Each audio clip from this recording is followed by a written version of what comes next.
Hello दोस्तों, मैं हूँ फैक्ट भाई। और मुकेश अंबानी और रतन टाटा दोनों की अमीरी के चर्चे किसने नहीं बहुत सुने। अमीर है। मतलब जहाँ हस्बैंड एक फूल का खर्चा नहीं करते, वहीं मुकेश अंबानी ने एक नहीं 3 बार अपनी वाइफ को करोड़ों की प्राइवेट जेट गिफ्ट की है। पर प्राइवेट जेट, लग्जरी कार्स और अंटीलिया के मालिक अंबानी के पास सिर्फ 6 कंपनियां हैं। लेकिन रतन टाटा की बात करें तो ये रहते तो बस इत्तू से बंगले में, पर इनके पास 135 से ज्यादा कंपनियां हैं। तो अब 135 बताओ, 6 कंपनियां? वर्सेस 135 किसकी जेब भारी उनके बच्चे, होगी? इनके वेल, पास इसका जवाब 135। शायद ही है किसी के पास। पर अगर मेरा वीडियो देखा तो क्या पता आप खुद ही दे दें इसका कहते हैं जवाब। नमक और वैसे तक तो उधर आज टाटा का एशिया के चलता सबसे है। अमीर इंसान का टाइटल मुकेश अंबानी के पास है। पर अगर रतन टाटा अपनी पूरी दौलत अपने हाथों में ले ले तो वो भी बन सकते हैं एशिया के सबसे अमीर इंसान। लेकिन आखिर वो ऐसा कर क्यों नहीं रहे? तो चलिए आपके सवालों का जवाब जानने के लिए Interesting होने शुरू लगी करते हैं वीडियो। हमारा इन बिजनेसमैन का पैसे और शो ऑफ से भरा ये सफर। मुकेश अंबानी वर्सेस रतन टाटा, किसका शो ऑफ है ज्यादा? इसका नंबर शौक 1, ज्यादा। ऐसी थी दोनों की कंपनीज की शुरुआत। हाँ। चलिए सफर की शुरुआत करते हैं 21,000 रुपीज से शुरू हुई एक टेक्सटाइल 21,000? कंपनी से, जिसका नेटवर्थ आज 5 लाख करोड़ हो गया है। लेकिन 21,000 से 5 लाख करोड़ तक का ये 5 सफर लाख आसान नहीं करोड़ था, भाई। क्योंकि 1839 में जमशेद जी का स्ट्रगल 14 साल की उम्र में ही मुंबई से शुरू हुआ था, जहां से ग्रेजुएशन खत्म करते ही उन पर परिवार की जिम्मेदारियां आ गई, जिन्हें पूरा करने के लिए उन्होंने 21,000 रूपए जोड़कर शुरू किया टेक्सटाइल की ट्रेडिंग का काम। फिर जैसे ही धंधे टाइम में 21,000 पांव काफी जम चीज गए, वैसे थी। ही जमशेद जी ने नागपुर में अपनी पहली टेक्सटाइल मिल शुरू की, ओह। जहां उन पर लक्ष्मी जी की कृपा ऐसी बरसी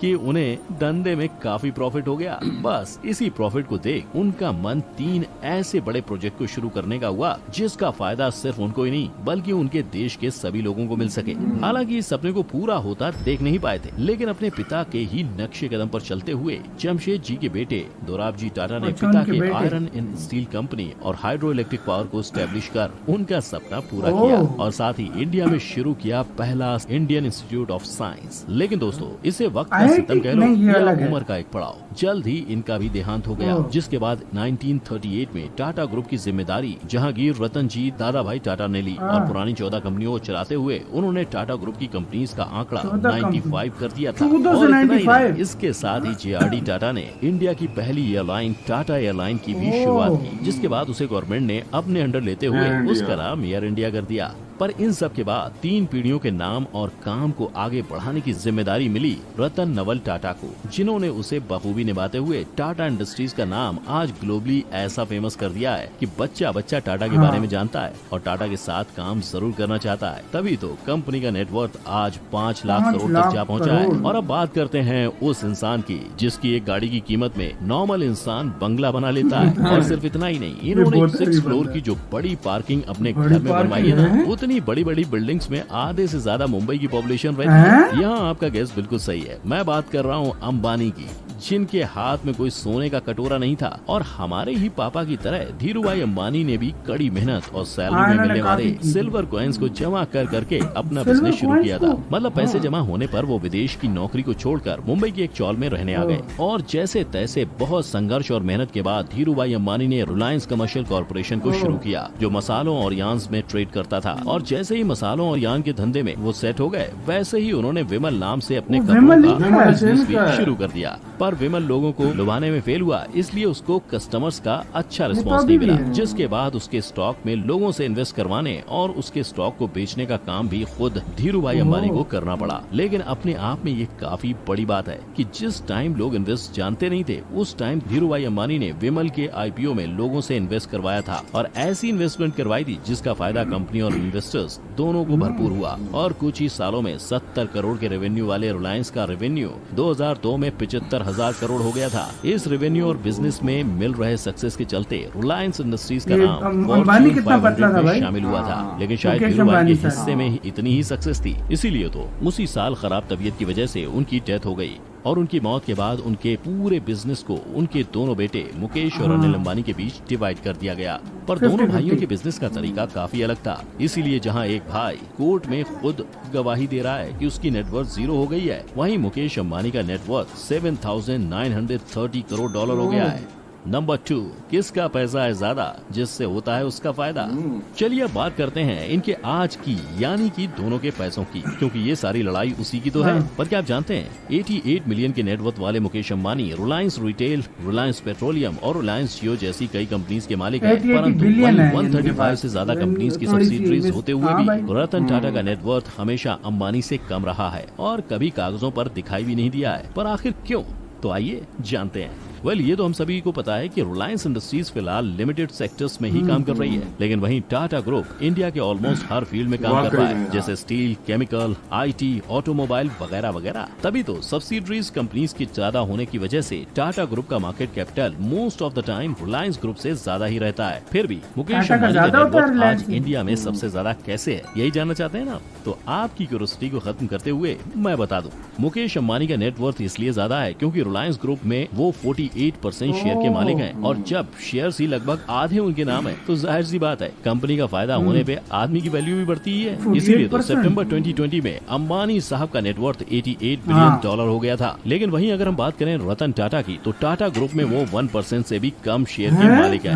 क्योंकि उनकी ग्रुप का 66% शेयर उनकी ही कंपनी के अलग अलग ट्रस्ट, जैसे sir Ratan Tata trust, sir Dorabji Tata trust, Tata education trust जैसे कई ट्रस्ट को डोनेट किया जाता है, जो इंडिया के एजुकेशन, हेल्थ, लाइवलीहुड जनरेशन और आर्ट एंड कल्चर जैसे अलग अलग सेक्टर्स में काम कर रहे हैं। मतलब बंदे को पूरी 134+ कंपनीज मिली थी अपने नाम करने के लिए, लेकिन फैमिली वैल्यू को आगे बढ़ाते हुए वो कंपनी का 2/3 से भी ज्यादा हिस्सा देशवासियों के लिए दान कर रहे हैं। इसका मतलब समझ रहे हैं आप? इसका मतलब अगर सिर्फ और सिर्फ चैरिटी वाले शेयर भी रतन टाटा ने अपने नाम कर लिए होते ना, तो शायद आज वो न सिर्फ इंडिया के बल्कि पूरे एशिया के सबसे अमीर आदमी होते। लेकिन दोस्तों, कहीं इसका ये मतलब तो नहीं कि मुकेश अंबानी सिर्फ पेपर्स पर अमीर है, जबकि जेन्युइन पैसा रतन टाटा के पास है। ये तो सोचने वाली बात है।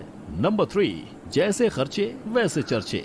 घर, गाड़ी, पैसा सब है इन दोनों के पास, लेकिन फिर भी क्यों देखते हैं एक के खर्चे तो वहीं दूसरे के कम होते हैं चर्चे? क्योंकि पैसा तो बोलता है बॉस, लेकिन जिसको दिखावा करना आता है शायद उसका ही ज्यादा बोलता है। तभी तो जब अंबानी ने अपनी बेटी की शादी में 110 करोड़ खर्च किए थे, तब उसके चर्चे बड़े जोरों शोरों से हुए थे। और तो और, जैसा कि मैंने आपको इंट्रो में ही बताया था कि मुकेश अंबानी ने अपनी वाइफ नीता अंबानी को 3 बार 1000 स्क्वायर फीट का प्राइवेट जेट गिफ्ट किया है, जिसकी कीमत करोड़ों में होती है। पर चौंकिए मत, क्योंकि इनके खर्चे अभी खत्म नहीं हुए हैं। इनके पास एक याट भी है जो स्पेशली सोलर ग्लास रूफ से बनाई गई है और जिसकी अप्रोक्स कीमत 700 करोड़ है। और अब जब पति इतने खर्चे कर ही रहा है तो बीवी क्यों पीछे रहे? इसीलिए तो नीता अंबानी को हमेशा नए डिजाइनर कपड़े, ब्रांडेड वॉचेस और महंगे बैग्स के साथ ही देखा जाता है। पर देखो भाई, जब सेठ इंडिया का सबसे अमीर आदमी हो तो उसके नौकर को भी तो उसके स्टैंडर्ड का होना पड़ेगा। इसीलिए मुकेश अंबानी अपने सिक्योरिटी गार्ड्स को भी 2.5 से 3 करोड़ वाली मर्सिडीज AMG G63 साथ लेके घूमते हैं। और तो और, अपने एंटीलिया में गर्मियों में स्नोफॉल का मजा लेने के लिए इन्होंने उसके लिए अलग से स्नो रूम तक बनवाया है। लेकिन वहीं अगर हम रतन टाटा के खर्चों की बात करें